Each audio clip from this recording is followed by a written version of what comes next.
Assalamualaikum warahmatullahi wabarakatuh. Saya Sulistanti Hardianingrum akan mempresentasikan koneksi antar materi modul 1.1 mengenai filosofi pendidikan Ki Hajar Dewantara. Ada 3 poin penting filosofi pendidikan Ki Hajar Dewantara. 1. Guru sebagai penuntun dalam proses pendidikan sesuai dengan filosofi ing ngarsa sung tulodo ing madya mangunkarsa tutwuri handayani. 2. Pendidikan perlu memperhatikan kodrat alam dan kodrat zaman. Zaman terus berkembang dan berubah sehingga pendidikan tidak boleh statis karena tuntutan hidup di setiap zaman akan berbeda. Demikian juga dengan alam. Alam dapat menjadi sumber belajar bagi siswa. Pembelajaran menjadi lebih bermakna jika relate dengan kondisi yang dirasakan siswa langsung, baik kondisi zaman maupun kondisi alam. 3. Filosofi menghamba pada anak bukan bermakna kita tunduk dan takut kepada siswa, namun lebih kepada mencurahkan ilmu, keterampilan, perasaan, dan pikiran kita seutuhnya dalam proses membimbing siswa.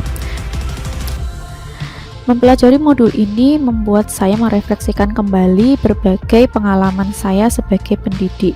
Bagaimana dahulu sebelum saya mempelajari modul ini, saya memandang anak didik saya, dan setelah saya mempelajari modul ini, apa perubahan yang ada dalam pola pikir saya sebagai seorang pendidik. Nah, untuk melihat perbedaan sebelum dan sesudah saya mempelajari modul ini, saya akan mengambil satu kasus yang pernah saya alami, yaitu ketika saya mengampu mata pelajaran kimia lintas minat di kelas 12 IPS, di mana di situ ada satu orang siswa yang tidak mau mengikuti pembelajaran dengan baik. Dia hanya lesu saja di atas, meletakkan kepalanya di atas meja, tidak mau mencatat, nilai-nilainya kurang.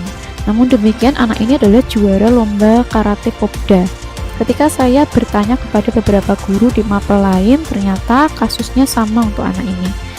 Dahulu sebelum saya mempelajari modul ini, saya berpikir bahwa kesuksesan belajar ini dilihat dari perolehan nilai kognitifnya, sehingga apabila anak ini mendapatkan nilai yang kurang dalam ulangan dan sebagainya, maka saya menganggap bahwa anak ini belum berhasil dalam belajar. Yang kedua, dahulu saya belum banyak merefleksi diri dan terkait cara saya mengajar. Saya berpikir anak ini tidak menghargai guru yang mengajar, sehingga dia semaunya sendiri di dalam kelas dan menyepelekan pelajaran. Namun setelah saya mempelajari modul ini, banyak ilmu baru yang saya dapatkan sehingga pola pikir saya berubah. Refleksi saya terhadap kasus di atas setelah mempelajari modul ini adalah: 1. Pencapaian belajar anak berbeda-beda tergantung dari kecepatannya, minatnya, dan potensinya. Saya menjadi tahu adanya perbedaan potensi dan minat anak.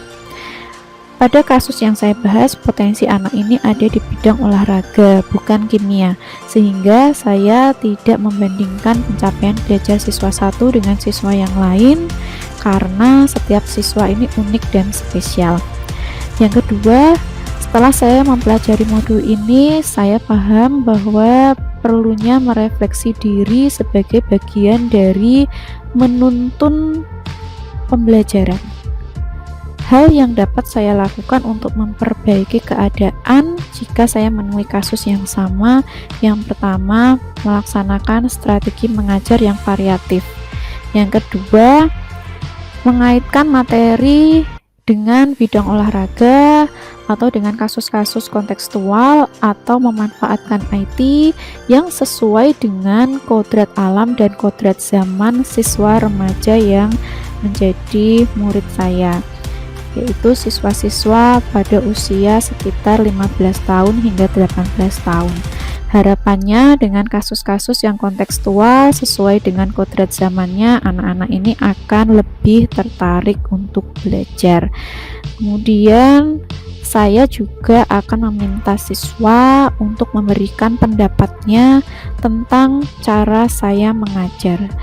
Apakah ada kekurangan pada diri saya ketika saya mengajar dari sisi siswa, dan itu sebagai bentuk refleksi diri pendidik. Kemudian setelah saya mempelajari modul ini, saya juga memahami bahwa pentingnya pendidikan dipekerti pada siswa, sehingga alih-alih menyalahkan siswa atas sikapnya yang tampak menyepelekan pelajaran di kelas, saya akan mengajak bicara dan membimbing siswa tersebut sehingga siswa ini tahu bagaimana menjadi pendengar yang baik dalam komunikasi pembelajaran. Harapannya siswa ini akan lebih baik dalam bersikap selama belajar di kelas. Harapan ke depan setelah saya mempelajari modul ini, saya ingin menerapkan beberapa hal di dalam proses pembelajaran yang saya lakukan. Yang pertama, saya ingin melaksanakan pembelajaran yang berdiferensiasi sehingga siswa dapat belajar dengan maksimal melalui proses yang ia senangi dan sesuai dengan potensinya. Yang kedua, mengaitkan pembelajaran dengan hal-hal yang kontekstual sehingga siswa ini akan menyadari tuntutan zaman yang dihadapi.